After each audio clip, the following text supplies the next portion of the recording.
सभी अभिभावकों को और छात्रों को प्यार भरा नमस्कार।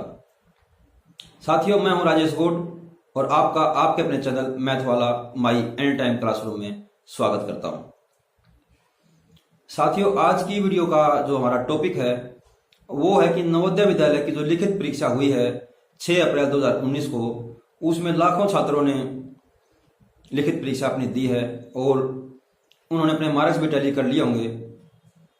तो अब वो इंतजार कर रहे हैं कि कब नवोदय विद्यालय का जो फाइनल रिजल्ट है वो आएगा, कब उसकी आंसर की आएगी।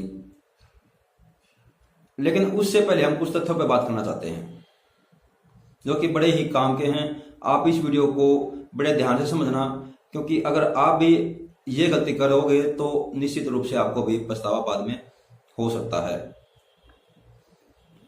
साथियों, ग्रामीण और शहरी क्षेत्र का नवोदय विद्यालय के अंदर रिजर्वेशन रहता है, कोटा रहता है, जैसा कि आपको बिल्कुल पता है।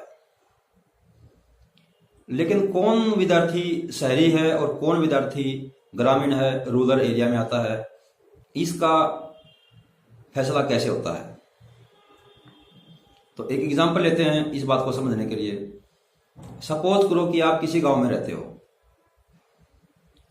और आपके गांव के बगल में ही कुछ दूरी पर ही या कहीं भी कोई सिटी है और उस सिटी में आपका बच्चा पढ़ने के लिए जाता है, किसी सरकारी स्कूल में या किसी प्राइवेट स्कूल में पढ़ने के लिए वो जाता है।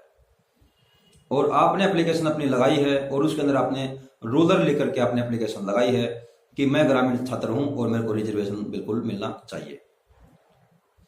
तो ऐसे हालात में क्या आपको रिजर्वेशन मिलेगा? तो आप इस बात को यूं समझिए कि यदि आपका छात्र शहरी क्षेत्र में पढ़ता है, आपका बच्चा यदि शहरी क्षेत्र के किसी स्कूल में पढ़ता है, चाहे वो सरकारी है चाहे वो प्राइवेट है, तो बच्चे का दाखिला शहरी क्षेत्र में माना जाएगा, चाहे भले ही आप ग्रामीण क्षेत्र में बिलोंग करते हो। बात को बोलने का मतलब यह है कि यदि आपका मकान ग्रामीण क्षेत्र में आता है या शहरी क्षेत्र में आता है, कहीं भी आता है, लेकिन बच्चा यदि हमारा शहरी क्षेत्र में पढ़ता है, शहर के किसी स्कूल में पढ़ता है, तो उसका जो एडमिशन है, उसका जो दाखिला है, उसकी जो लिखित परीक्षा का परिणाम जारी होगा वो शहरी के हिसाब से ही जारी होगा, न कि ग्रामीण के हिसाब से। ग्रामीण रिजर्वेशन केवल उसी कंडीशन में आपको मिलेगा यदि आपका बच्चा गांव में रहता है और गांव में ही पढ़ता है, या शहर में रहता है और गांव में पढ़ता है। मतलब हर हाल में उस बच्चे की एजुकेशन ग्रामीण क्षेत्र से होनी चाहिए, चाहे सरकारी स्कूल है चाहे वो प्राइवेट स्कूल है।